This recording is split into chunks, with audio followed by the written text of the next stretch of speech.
Hello everybody, welcome back to High Ground. My name is Tanner, and today we're going to be going over the EUL playoffs in their entirety. So we've already seen North America, we've already seen Brazil, and we've seen most of Europe, but a few more matches still to talk about today. Same thing as for North America. I think I'm just going to recap all of it up to the current thing I'm going to be talking about, and then talk about that. And then I think I probably will look at stats. We're going to be a little bit more brief today. And, I just generally spend more time on North America anyways. So yeah, that other video probably will come out at some point where I just go over the stats. Maybe you'll like it, maybe you won't. Check it out either way. Okay, so upper bracket quarterfinals, Heroic versus M&M and Secret versus Virtus Pro. Both of them were 2-0s, and neither of them particularly exciting. I guess Secret put up a little bit more of a fight than Heroic did, but still no overtime, no third map, none of that. Just pretty clean 2-0s by the two, I guess, favorites. I mentioned it before, maybe you thought Heroic was the favorite, maybe M&M. It depends how you look at things, but I think pretty clearly Virtus Pro the favorite over Secret, and that sets up the upper bracket semis as well as the LCQ seeding match.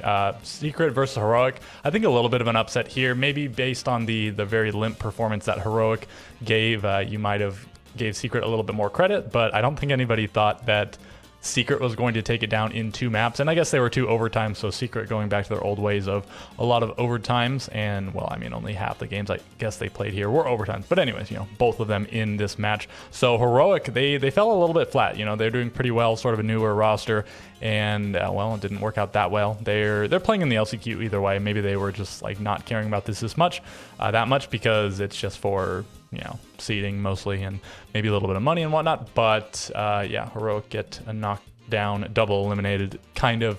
It's not exactly a double elimination bracket. Anyways, let's talk about the upper bracket semis. G2 versus M&M, another 2-0, and yeah, pretty big destruction. M&M get kind of slaughtered, 7-0 on Cafe and 7-4 on Borders. So we actually saw a lot of uncompetitive matches between Europe and North America specifically. I mean, again, both of these, this one not that uncompetitive, but this one only 5 rounds won by the losing team. This one only 4 rounds won by the losing team. Oxygen only got 4 rounds on Beast Coast. Space Station only got, was it 3 rounds on M80? So a lot of very, very one-sided matchups we did see. But in Wild versus Virtus Pro, we finally get to see all 3 maps. And actually, no, this one was first, but looking at it, it looks like this one the second, but no, it took place before G2 versus M&M. Yeah, so Wild takes the first map and continues their streak of not having lost a map, but then Virtus Pro takes the next 2, breaking that streak, knocking Wild into the lower bracket, so eliminating their chance of going directly to phase 2 of the major, but they still have a chance of making it to phase 1 of the major. Doesn't happen just yet because they lose here. They still have one more chance because they go to the LCQ just like a bunch of other teams do.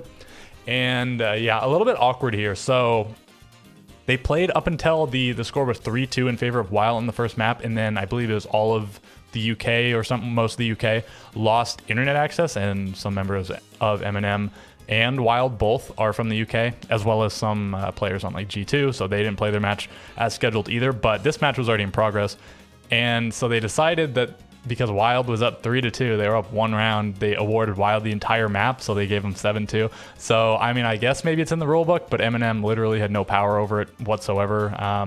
Yeah, I just a little bit of a spit in the face of competition. I mean, I guess if it's in the rulebook, it's in the rulebook, but I mean, that's messed up. I think you got to change the rulebook on the basis of this alone. But no, M&M shows resilience, and a few days later return to the match, and they win 7-3, 7-5. Of course, they couldn't lose a map. They had to win the other 2 to win the best of 3, taking down Wild. So yeah, as good as their group stage was, going 4-0, not even getting pushed to overtime at all, they lose a couple best of 3s, and now they might not be making it to the major like it looked like they would. And M&M, they do qualify for the major, stage number 1, or phase number 1, I guess, not phase number 2. And then finally, G2 versus Virtus Pro. So G2, the reigning world champions, Virtus Pro, they were in the grand final of not the most recent SI, but the SI before that. So 9 of the 10 players in this match have been in the last 2 years in an SI grand final. So everybody except for Pasha, right? And again, 5 of them, all 5 of the G2 players are current reigning world champions. And they fall just a tiny bit flat, I guess, and not even really. Like, I mean, I guess anything except for winning everything is not living up to I hope I didn't mix up those words. Not living up to the expectations set by being the world champions. But still, they go to the major. They go directly to phase 2. They don't really lose that much compared to Virtus Pro. They lose out on, what is it? Probably like 20 SI. Is it up here? 20 SI points as well as about $10,000.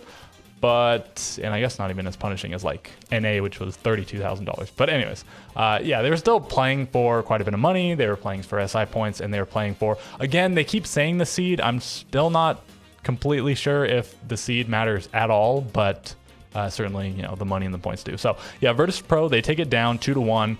Maybe not decisively, but they won fairly well on both of the maps that they did win, a couple of 7-4s, and they only lost in a max overtime. So in the stage, Virtus Pro is 3-1 on G2 in maps. They won their encounter in the group stage in round 15 as well. So they lost around 15 here, they won around 15 back then, and they won a couple of 7-4s. So Virtus Pro seems to largely have G2's number. I think it sort of makes sense, the way the playstyles play out. G2, they're a little bit wild. You know, they're still pretty well coordinated, but they're a little bit wild and aggressive.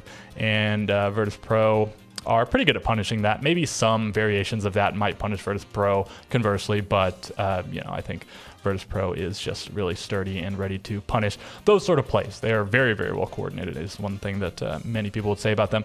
Anyways, that does it for the matches. I guess let's just go over to CGG and take a look at a few stats. Okay, so Cryan actually ends up as the #1 rated player. Do keep in mind, just like for the other regions, some teams played a lot more maps, matches, games, whatever, than the other teams. Cryan only played 4 maps, whereas some teams played like 10 maps, or, you know, give or take, if they played in the playoffs. So probably his stats would have gone down if he made it to the playoffs, but not the case. And then we see Benja, Alamau, and Doki. So G2 looking a little bit like Dark Zero. Dark Zero had 3 of the 5 highest rated players in NA, as well as 3 of the highest KD players, only 2 of them appearing here for G2. But anyways, this would be like NJR, Pamazoo, and Gaveni for Dark Zero. So it's a little bit, it's kind of cool to see that sort of parallel going on there. And I mean, other things that are notable, not an absolute ton of clutches coming out from anybody. Aces and Pasha the most, Shepard the most plants, but he also might have had the most rounds played, probably because, I mean, yeah, because again, you know, they went to overtime several times. They played in the playoffs, they played some 3 mappers, you know, just a bunch of maps and rounds and whatever played. So I think it makes sense. Packbull the second most, Nella, Uno, Blur.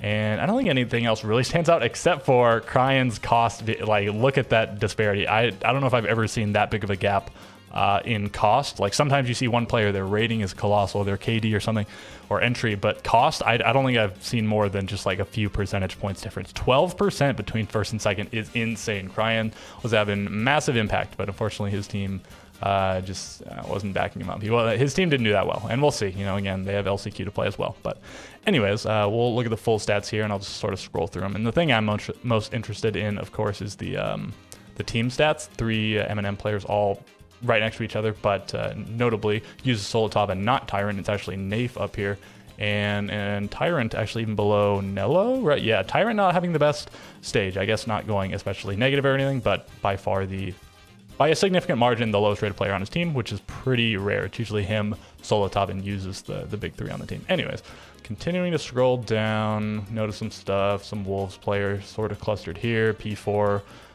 really struggling. Deadshot really, really struggling. And then, of course, at the bottom 4, TT9 players, Kendrew just a little bit above. But it looks like all of them appearing in the bottom 10. They are really bad, but, you know, maybe they'll get good. We'll see. Do you guys think TT9 will get good? Let me know. Anyways, sorting by teams. Yeah, we see the big 3, Benja, Alamau, and Doki, once again paralleling Dark Zero. Slightly different in that their IGL is up here. Canadian would be down here, but Alamau is also not playing the support roles that Canadian's playing. So the 2 support players on the bottom here, Achieved and Canadian for Dark Zero. Virtue having a few struggles here. He's not the main support player.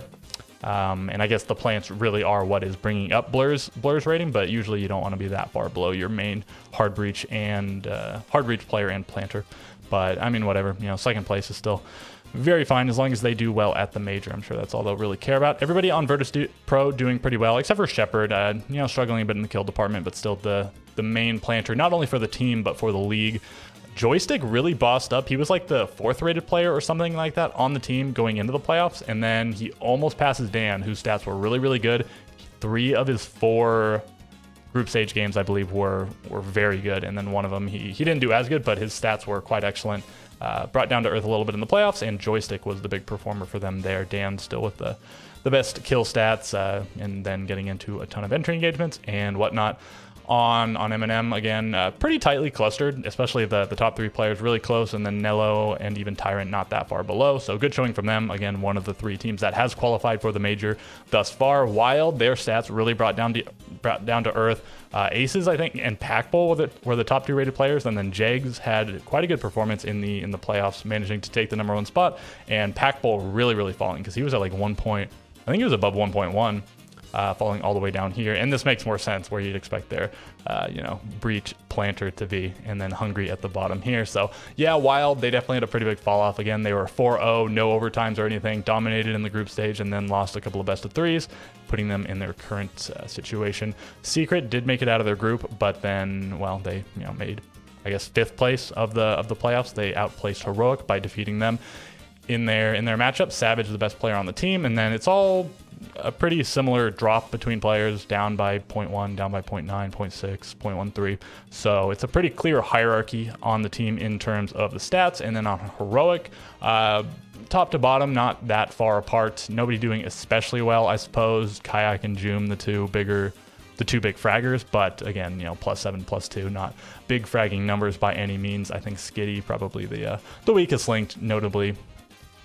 Uno is, of course, the Breach and Smoke player, out having a higher rating than Skitty, who's playing Sledge and Capcan. On Wolves, it is their support player on top, tied with Mowgli in terms of rating, and Deadshot really struggling. It's his first stage in the league, so we'll see what he does going forward. TT9, not too much to say here. These are some of the worst stats we've ever seen from any team ever in Team 1, I believe. BDS, yeah, weirdly struggling, and this, an absolute rarity. Shaiko on the bottom with these poor of stats. Like, sometimes you see a player on his team higher rated than Shaiko. Sometimes it's the Lems, Leak Effect, Brede, Wrench, any of them could sometimes outperform him. But I don't know. Have we ever seen Shaiko the lowest rated player after, maybe in like one series every once in a long while? But at the end of things, 50% cost. I would expect to bounce back from Shaiko. I mean, you'd expect no less. He's one of the greatest players to ever play the game, as well as just one of the best players in the world at the moment. But, I mean, maybe not this very, very moment, because, I mean, yeah, look at this. Unfortunate. Shaiko needs to pick it up a bit, because the team, I wouldn't say they're super reliant on him, but he is sort of their star player. And then on Koi, yeah, here's Cryan with not a lot of backup. Noodle going even, and Deepak also going even leader. And especially Leon Gids going very negative. He almost goes double negative and triple negative on entry. Pretty brutal. I mean, he is the main support player. But anyways, I think that's pretty much all I wanted to talk about, right? So we talked about the matches, talked about the stats, and maybe I'll do some more stuff going into the major. But for now, yeah, that NA stats video, and then probably I'll do some amount of coverage on the various LCQs, especially the NA one, and a few more videos I'm contemplating doing. Anyways, if you have any questions, comments, concerns, any of that stuff, feel free to leave it below. A like and a subscription would be very much appreciated. All of that being said, catch you guys next time.